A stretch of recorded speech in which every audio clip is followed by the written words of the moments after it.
Hello friends, welcome to our channel on YouTube. Please subscribe to the channel, like and share with your friend if you are liking our content. So let's begin for today. Today we will discuss chart of the week and nifty levels for the coming week. आज की video में जो हम discussion करने वाले हैं दोस्तों, वो ब्रेकआउट स्टॉक्स ना होकर वो स्टॉक रहेंगे जो ब्रेकआउट के बाद में रीटेस्ट कर रहे हैं। तो चलिए शुरू करते हैं।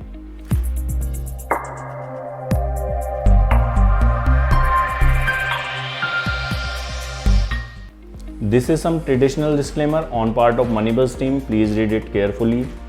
तो चलिए दोस्तों देखते हैं आज कौन से ऐसे स्टॉक्स हैं जो कि आने वाले वीक में अच्छा परफॉर्मेंस दे सकते हैं। आज जो हम स्ट्रेटेजी डिस्कस करेंगे आप सभी के साथ में वो रहेगी ब्रेकआउट एंड रीटेस्ट स्ट्रेटेजी। इस स्ट्रेटेजी के बारे में मैं आपको बता दूं कि ये एक ऐसी स्ट्रेटेजी है जहाँ पे मार्केट में करेक्शन हो रहा हो तो वहाँ पे बुलिश स्टॉक को आप इससे पहचान सकते हैं और ये काफ़ी अच्छे से वर्क करती है। इसकी एक्यूरेसी रेशियो भी काफ़ी अच्छा है। तो हम देखेंगे कौन से ऐसे स्टॉक्स हैं जो अभी रीटेस्ट होने के बाद में ऊपर जाने की तैयारी कर रहे हैं। डिस्कशन कर रहे थे आप सभी के साथ में ब्रेकआउट एंड रीटेस्ट स्ट्रेटजी वो स्ट्रेटजी होती है जहां पे ब्रेकआउट देने के बाद में स्टॉक दोबारा से रीटेस्ट लेवल पर आता है, रीटेस्ट करने के लिए उसी लेवल पर आता है जहां पे ब्रेकआउट हुआ हुआ है और वहां से फिर ऊपर जाने की तैयारी कर रहा होता है। तो आज हम ऐसे ही स्टॉक डिस्कस करेंगे क्योंकि मार्केट में वॉलेटिलिटी का मूड है, माहौल है, तो इसमें इस तरीके के स्टॉक्स ज़्यादा अच्छे से परफॉर्म कर पाते हैं और ब्रेकआउट वाले स्टॉक्स कभी कभी फेल हो जाते हैं। तो यहाँ पे रिस्क रिवॉर्ड रेशो भी अच्छा रहता है। तो हम इस तरीके के स्टॉक्स को आज ढूंढने की कोशिश करेंगे और डिस्कशन करेंगे आज का। तो जैसा कि हमने डेटा क्रंचिंग करी है पिछले वीक्स के करेक्शन को देखते हुए, जिससे कि हमें कॉन्फिडेंस मिल सके आने वाले समय में कि किस तरीके से मार्केट का मूड और माहौल रहने वाला है। तो हम वही डेटा आप सभी के साथ में क्वांट डेटा आज लेकर के आए हैं और वो डिस्कशन हम आज की वीडियो में करेंगे। आप देख सकते हैं ये 31 सालों का डेटा है। अक्टूबर 90 से लेकर के अक्टूबर 21 तक जब भी मार्केट में करेक्शन आए हैं तो आप देख सकते हैं कि किस डेंसिटी के साथ में, यानी कि कितनी तीव्रता के साथ में वो करेक्शन आए हैं और वो कितने दिन में रिकवर उससे मार्केट हो पाई है। तो आप देख सकते हैं कि मार्केट में मेजर करेक्शन 64% 2008 में देखा गया था, 2008 में, और उसके बाद यदि दूसरे करेक्शन की बात करें तो सितंबर 1994 में आया था जब यूएस में 30 ईयर बॉन्ड यील्ड्स के ऊपर इशू क्रिएट हुआ था और वहाँ पे बॉन्ड यील्ड्स काफ़ी बढ़ गई थी। उसके बाद में करेक्शन आप देखेंगे एक और मेजर करेक्शन अप्रैल 1992 में आया था। 53% इंडेक्स हमारा करेक्ट हो गया था वहाँ पे, 1280 के लेवल से 600 के लेवल पे पहुँच गया था। ये हर्षद मेहता के द्वारा ड्राइव करा हुआ स्कैम जो बाहर आया था, तो वहाँ पे मार्केट में करेक्शन 53% की रही थी। वैसे 2006 के बाद से कभी भी मार्केट में करेक्शन जो है इतनी, 2008 के बाद से इतनी मेजर नहीं रही है। केवल कोरोना काल में हमने 40% के आसपास इंडेक्स में फॉल देखा है, जो कि विद इन 1 मंथ हम रिकवर करके उसको सस्टेन करने में कामयाब रहे थे। अभी ये जो करेक्शन मार्केट में करंटली चल रहा है, यदि 16,200 के लेवल पे हम इसको टेस्ट करते हैं, जो कि थर्सडे का लो था 16,200 के आसपास, और जहाँ पे मार्केट क्लोज हुआ था 16,202 203 के आसपास जो भी है, तो 12-13% का करेक्शन वहाँ पे बनता है। तो अभी भी ये नॉर्मल रेंज में ही करेक्शन है और यदि युद्ध की स्थिति आगे बढ़ती है या और देश इसमें कूदते हैं तो करेक्शन डीपर भी हो सकता है। तो आज हम जो डिस्कशन करने वाले हैं वीडियो में, उसमें हम पॉजिटिव और निगेटिव पॉइंट्स दोनों ही डिस्कस करेंगे, जहाँ पे हम देखेंगे कि मार्केट के लिए अभी पॉजिटिव क्या है और मार्केट के लिए निगेटिव्स क्या है। तो चलिए शुरुआत करते हैं और देखते हैं आने वाले और डेटाज को। तो एमी ब्रोकर में हमने एक और क्वेरी रन करी है, आप जैसा कि देख सकते हैं। इस क्वेरी में क्या है कि बहुत सारी डेज़ की वॉलेटिलिटी को हमने एक चार्ट में प्लॉट करने की कोशिश करी है, जैसे कि 30 डेज़ की वॉलेटिलिटी, 60 डेज़ की वॉलेटिलिटी, 180 डेज़ की वॉलेटिलिटी और 90 डेज़ की वॉलेटिलिटी। तो अभी जो वॉलेटिलिटी करंटली चल रही है उसकी वॉलेटिलिटी का भी एक ही रेंज में ही है जैसे कि कोरोना में हुआ था। वहाँ से उस लेवल के बाद में एकदम पीक ब्रेकआउट मिला था हमें और फिर उस लेवल के बाद वो वॉलेटिलिटी 100 तक टच कर गई थी। तो या विक्स की बात करें तो अभी वो ब्रेकआउट देने की तैयारी कर रहा है या नीचे से ऊपर के लेवल में आया है। यदि यहाँ से करेक्शन होकर दोबारा से वो रेंज में चला जाता है तो मार्केट में आपको और डाउनफॉल नहीं मिलेगा। 16,200 पॉसिबल बॉटम रहेगा आने वाले समय के लिए। यदि वॉलेटिलिटी और इंक्रीज होती है वार की वजह से तो नीचे के लेवल्स भी आपको देखने के लिए मिल सकते हैं। एक और डेटा है, देखिए निफ्टी 50 के डेटा पे क्रंचिंग की गई है डेटा की, जिसमें परसेंटेज ऑफ स्टॉक जो कि ड्रॉ डाउन हुआ है ऑल टाइम हाई से, वो 20% से ज़्यादा यदि ड्रॉ डाउन हुआ है तो उनका परसेंटेज हमने निकाला है तो वो 92% आ रहा है। यानी कि निफ्टी 50 के यूनिवर्स में 92% स्टॉक अभी ऐसे हैं जो कि अपने ऑल टाइम हाई से 20% से ज़्यादा करेक्ट हो चुके हैं। और जो ऐसे स्टॉक हैं जो ऑल टाइम हाई से 50% से ज़्यादा करेक्शन ले चुके हैं, ऐसे 41% स्टॉक हैं। तो आप देख सकते हैं इस चार्ट में भी एक रेजिस्टेंस 92 के आसपास है।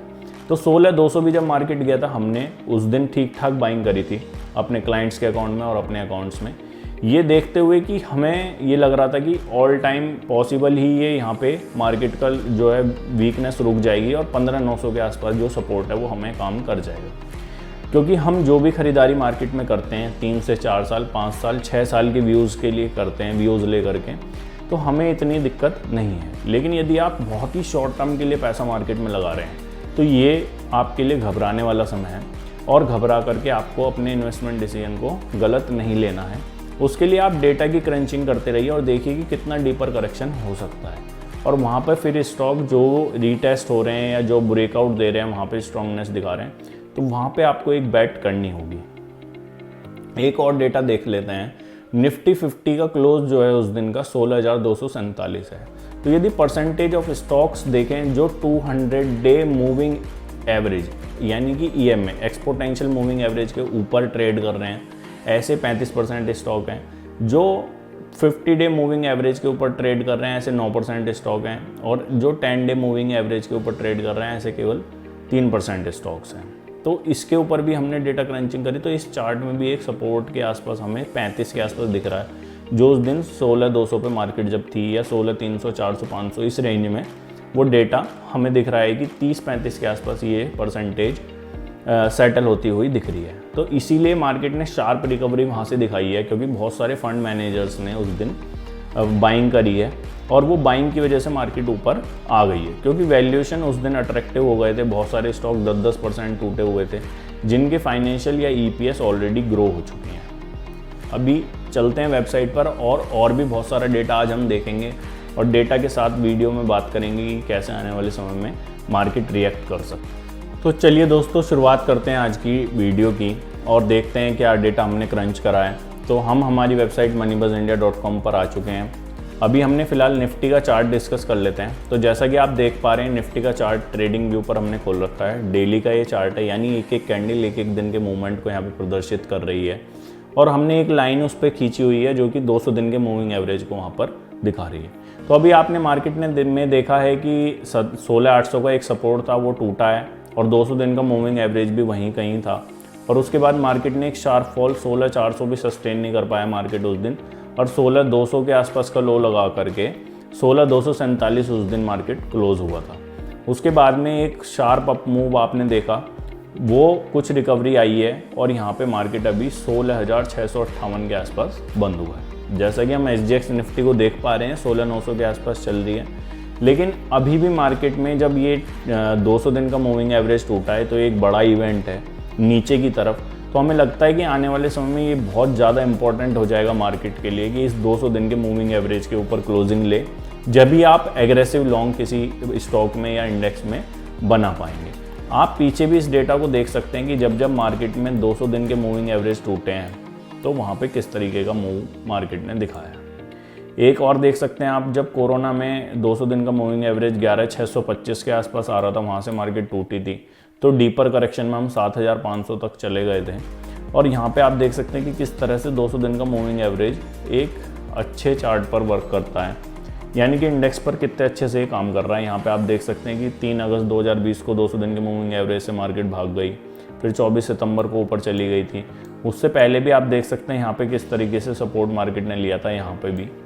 लेकिन अब यहाँ पे देखिए आप 2019 में जब मार्केट में करेक्शन आया था तो काफ़ी दिनों तक ये करेक्शन चला था और फिर डिसाइसिवली जब मार्केट ने ब्रेकआउट देके इस लेवल के ऊपर क्लोजिंग ली, जब जाके रीटेस्ट हुआ, फिर रीटेस्ट के बाद में नई तेज़ी यहाँ से बनी। तो जब जब मार्केट में 200 दिन के मूविंग एवरेज टूटते हैं तो ये 200 दिन का मूविंग एवरेज फिर रेजिस्टेंस की तरह काम करता है। आप देख सकते हैं यहाँ पे जब ये 2018 का डेटा है, 3 अक्टूबर 2018 को जब मार्केट में करेक्शन आया और वो मूविंग एवरेज टूटा तो मार्केट ने ऊपर जाने की कोशिश की, लेकिन 200 दिन के मूविंग एवरेज से छू करके फिर नीचे आ गई, दोबारा कोशिश की फिर नीचे आ गई, फिर तीसरी बार में इसको तोड़ा फिर नीचे आ गई और फिर इसके आसपास ही घूमती रही और फिर यहाँ पे कहीं ब्रेकआउट मिला हमें 11 मार्च 2019 को और फिर 11,300 से एक नई रैली देखने को मिली और फिर ये सपोर्ट की तरह काम करा। तो जब भी मार्केट 200 दिन के मूविंग एवरेज से नीचे आ जाती है या कोई स्टॉक 200 दिन के मूविंग एवरेज से नीचे आ जाता है तो ये एक बहुत ही बियरिश साइन होता है आने वाले कुछ समय के लिए कि वहाँ पे रेजिस्टेंस उसको फेस करना पड़ता है जब तक कि वो उसके ऊपर नहीं जा पाता। एक और डेटा हम देखने वाले हैं, तो यहाँ पे आप देख सकते हैं कि अब मार्केट इस रेंज में फंसी हुई है। तो यहाँ पे आने वाले वीक के लिए आपको सपोर्ट्स कहाँ पे मिल सकते हैं, यदि आप एक ऑप्शन सेलर हैं या ऑप्शन बायर हैं और लेवल्स को नोट करना चाहते हैं तो आप नोट कर सकते हैं। 16,400 पे एक सपोर्ट रहेगा, नीचे में दूसरा सपोर्ट छोटा 16,200 पे रहेगा और यदि मार्केट उसे भी ब्रेक कर देती है तो एक रॉक सॉलिड हमारे पास सपोर्ट रहेगा 15,900 के आसपास का, जो यहाँ पे पिछली रैली में यहाँ पे ये रेजिस्टेंस का काम कर रहा था। यदि ऊपर की बात करें, ऊपर के लेवल में अभी जैसे मार्केट रिकवर हो रही है तो 16,900 के आसपास मार्केट में रेजिस्टेंस है और 16,900 से ऊपर फिर 17,350 में रेजिस्टेंस है। तो मार्केट इस जोन में ही कहीं आने वाली वीक्स में आपको रहने के लिए मिलेगी कि यहाँ पे रुकती हुई दिखेगी, या तो ऊपर में 16,900 के सपोर्ट से ऊपर जाने की कोशिश करेगी तो फिर 17,350 क्रॉस नहीं कर पाएगी और नीचे जाएगी तो फिर नीचे से ऊपर आती हुई दिखेगी। लेकिन यदि आने वाले वीक्स में रूस में या जो भी ये कंडीशन चल रही है वार की, ये क्रिटिकल होती हैं तो 15,900 के आसपास एक अच्छी बाइंग का लेवल रहेगा, आप जहाँ पे डिसाइसिवली अपने स्टॉक्स की बाइंग कर पाएंगे। यदि अभी भी आप FII और DII डेटा को देखेंगे तो हम ट्रेंड लाइन करके एक वेबसाइट है, इस पर आ चुके हैं, तो आप देखेंगे कि जो उस दिन रैली आई है उसमें भी DIIs ने ही केवल बाइंग करी है 4,314 करोड़ रुपए की और FII ने उस दिन भी 4,400 करोड़ रुपए की सेलिंग करी है। और यदि आप टोटल यहाँ पे डेटा देखेंगे FII का जनवरी में तो 16,000 करोड़ की सेलिंग अभी तक दिखा रहा है, तो यहाँ पे कर चुके हैं। तो काफ़ी निगेटिव डेटा है यहाँ पे। जनवरी में देख सकते हैं आप, यहाँ पे जनवरी में बाइंग हुई है, फरवरी में बाइंग हुई है और जनवरी में सेलिंग है। यहाँ पे अभी निगेटिव डेटा चल रहा है काफ़ी दिनों से। यदि डेली के चार्ट में आप यहाँ पे देखेंगे जा करके तो आपको पता चलेगा। ईयरली बेसिस पे पॉजिटिव हैं हम और काफ़ी इनफ्लो इंडिया में आ रहा है, तो ये एक पॉजिटिव साइन है। लेकिन अभी थोड़े टाइम के लिए जैसे कि बॉन्ड यील्ड वगैरह बढ़ रही हैं, मैं आपको दिखा देता हूँ। देखिए 10 ईयर बॉन्ड यील्ड का चार्ट है, ये 1 मंथ का चार्ट है इंडिया की 10 ईयर बॉन्ड यील्ड का, जो कि अभी 6.76 के आसपास चल रही है। तो यहाँ पे एक ब्रेकआउट देने की तैयारी कर रहा है और ये 7 के आसपास पहुँच रही है। बीच में भी ये पिछले वीक की यदि बात करें, जब मार्केट में मेजर करेक्शन देखा गया तो वहाँ पे 7 के आसपास पहुँच गई थी और ये फिर वहाँ से दोबारा नीचे आई है और नीचे से फिर 6.6 से दोबारा रिवर्सल लिया है इसने। तो यहाँ पे एक काफ़ी मजबूत पैटर्न मुझे लग रहा है कि बन रहा है और ब्रेकआउट होकर ऊपर जाने की तैयारी कर रहा है। लेकिन बॉन्ड यील्ड ऐसे नहीं चलती हैं, क्योंकि ये ट्रेडिंग इकोनॉमिक्स करके वेबसाइट है, यहाँ पे आप फोरकास्ट देख सकते हैं। तो 2023 तक का फोरकास्ट ये दिखा रहा है, जनवरी 23 तक का, तो 7 के नीचे ही रहने की उम्मीद जताई जा रही है। तो यहाँ से आप देख सकते हैं कि बॉन्ड यील्ड का जो टेंशन चल रही है वो 7 के ऊपर नहीं जाएगी, जहाँ तक है जो इनका अनुमान है। तो इस वजह से मार्केट में एक बेस यहाँ पे कहीं बनता हुआ हमें दिख रहा है। यदि इंडिया विक्स की बात करें तो यहाँ पे भी एक अप मूव देखा गया है, लेकिन यदि आप डेली का चार्ट देखेंगे तो उस दिन की रिकवरी के बाद में ये कूल ऑफ होता हुआ यहाँ पे दिख रहा है, जो कि एक शार्प अप मूव ऊपर हुआ था। उसके बाद में देखिए जब विक्स ऊपर जाता है तो मार्केट नीचे जाती है, क्योंकि जब नीचे जाती है तेज़ी से तो वॉलेटिलिटी बढ़ जाती है, ऑप्शन से डेटा ड्राइव होता है।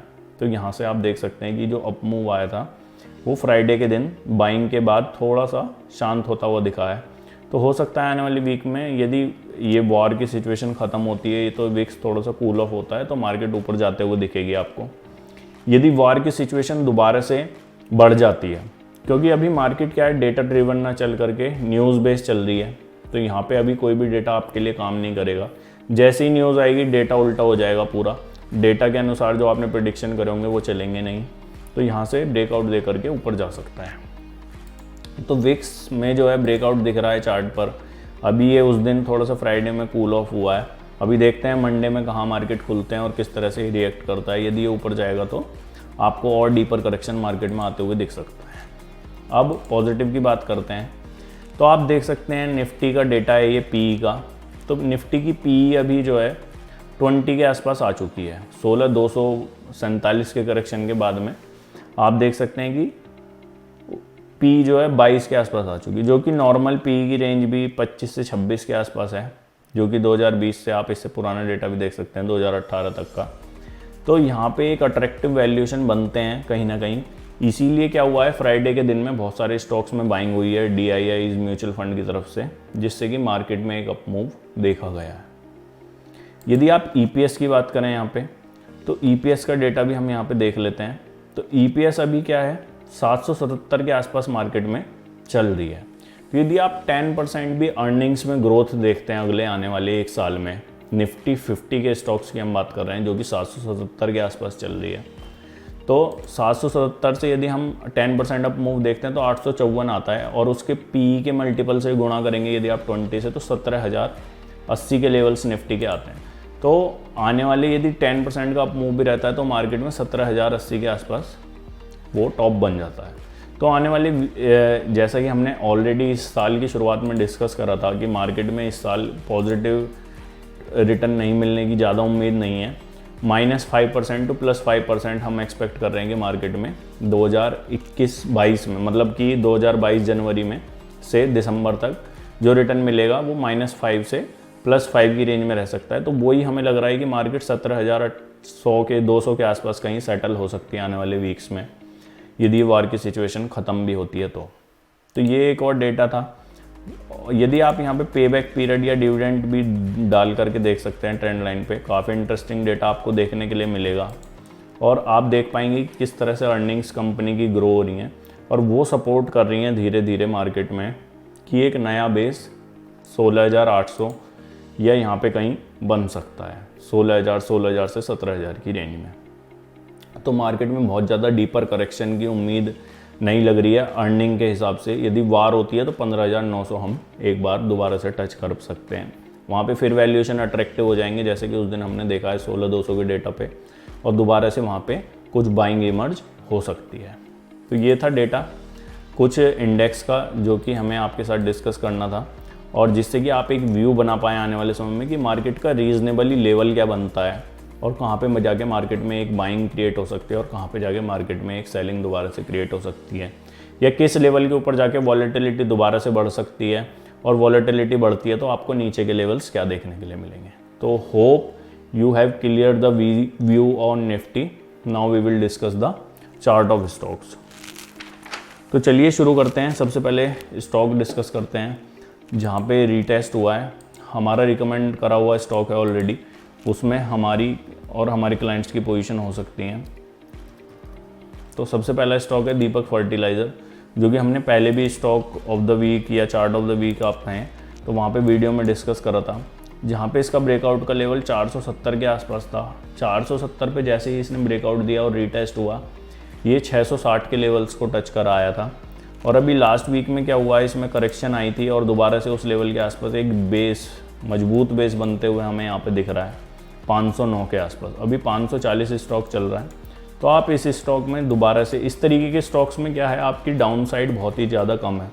तो जैसे कि मार्केट में वॉलेटिलिटी बढ़ती है या रिस्क बढ़ रहा है वॉर का, तो आप इस तरीके के स्टॉक्स को फोकस कर सकते हैं और वहाँ पे देख सकते हैं कि क्या लेवल्स यहाँ पे निकल करके आ रहे हैं, क्योंकि यहाँ पे रिस्क रिवॉर्ड बहुत ही ज़्यादा फेवरेबल है आपके फेवर में।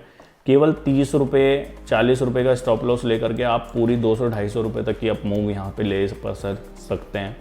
तो हमें लगता है कि दीपक फर्टिलाइज़र आने वाले वीक्स में आपके लिए एक अच्छी बैट हो सकती है, जहाँ पे आप देख सकते हैं कि रीटेस्ट होने के बाद में ये स्टॉक किस तरह से परफॉर्म करता है। ओवरऑल टारगेट की बात करें तो इस स्टॉक में काफ़ी लंबा ब्रेकआउट हुआ है 2017 के बाद में, नीचे में 98 के लेवल से ऊपर 470 के बाद में ये ब्रेकआउट हुआ है। तो अल्टीमेट टारगेट हमारा 950 के आसपास इसमें रहेगा आने वाले 2 से 3 साल में। और यदि लॉन्ग टर्म स्टॉप लॉस की बात करें तो यहाँ कहीं इसके नीचे स्टॉप लॉस बनेगा, जो कि फर्स्ट एंट्री के लिए है। यदि आप शॉर्ट टर्म में अभी एंट्री करते हैं तो यहाँ पे आप 505 के आसपास इसमें अपना स्टॉप लॉस डाल सकते हैं। एक और स्टॉक मैं आप सभी के साथ में डिस्कस करना चाहता हूँ, जिसका नाम है द्वारिकेश शुगर। देखिए, अभी द्वारिकेश शुगर में मेरी अपनी पर्सनल पोजीशंस भी हैं, क्लाइंट्स की भी हैं। मेरी अपनी पर्सनल पोजीशंस की बात करूँ तो मैं इसमें 2018 से इन्वेस्टेड हूँ। 18 से 20 रुपए के लेवल्स के स्टॉक मेरे पास अभी भी पड़े हुए हैं कुछ। तो ये मेरा एक डिस्क्लेमर था आपके लिए, जो कि बताना ज़रूरी है। यहाँ पे इस लेवल के आसपास मैंने इसमें बाइंग करी थी जो कि अभी भी मैं इस स्टॉक्स में बना हुआ हूँ, क्योंकि शुगर इंडस्ट्री में जैसे कि चर्निंग हो रही है, एथेनॉल की मिक्सिंग की परमिशंस वगैरह मिली हैं, तो यहाँ पे हमें लगता है कि आने वाले समय में और अच्छे से ये स्टॉक परफॉर्म कर पाएंगे और अर्निंग में एक अच्छा अप मूव देखा जा सकता है। तो यदि इस स्टॉक की बात करें तो यहाँ पे एक हॉरिजॉन्टल लाइन आप डालेंगे, यदि देखिए तो यहाँ पे ब्रेकआउट का लेवल था इसका 79 के आसपास, और इसी लेवल के आसपास अभी ये देख रहे हैं आप कि दोबारा रीटेस्ट करने के लिए आया है स्टॉक। और वीकली के चार्ट में आप देख पाएंगे कि यहाँ पे दोबारा से रिवर्सल हो रहा है। जो हमने दीपक फर्टिलाइजर में पैटर्न देखा है वही पैटर्न यहाँ पे बन रहा है। तो यहाँ पे भी एक अच्छी अपॉर्चुनिटी आपके लिए हो सकती है कि जो ऑलरेडी इन्वेस्टेड हैं वो बने रह सकते हैं या अपनी क्वांटिटी को बढ़ा सकते हैं। यदि आप एक नई एंट्री या फ्रेश एंट्री के बारे में सोच रहे हैं तो आप इस स्टॉक में अपनी नज़र बना सकते हैं। 86 के आसपास अभी आपको ये मिल रहा है और आने वाले समय में आपको 2 से 3 साल में 140 के टारगेट यहाँ से दिखा सकता है। यदि अल्टीमेट स्टॉप लॉस की बात करें इसमें, तो अल्टीमेटली जिसकी एंट्री यहाँ पे हुई हुई 80 के आसपास, उसका स्टॉप लॉस 60 के आसपास रहेगा। और यदि यहाँ पे आप एंट्री करते हैं तो उसका stop loss short term entry का 79 के आसपास रहेगा। यदि ये तो थे वो स्टॉक्स जो हमने ऑलरेडी अपनी वीडियोज़ में डिस्कस करे हुए हैं। यदि फ्रेश स्टॉक की बात करें जहाँ पे फ्रेश ब्रेकआउट आ रहे हैं, तो एक ऐसा स्टॉक है बिरला केबल।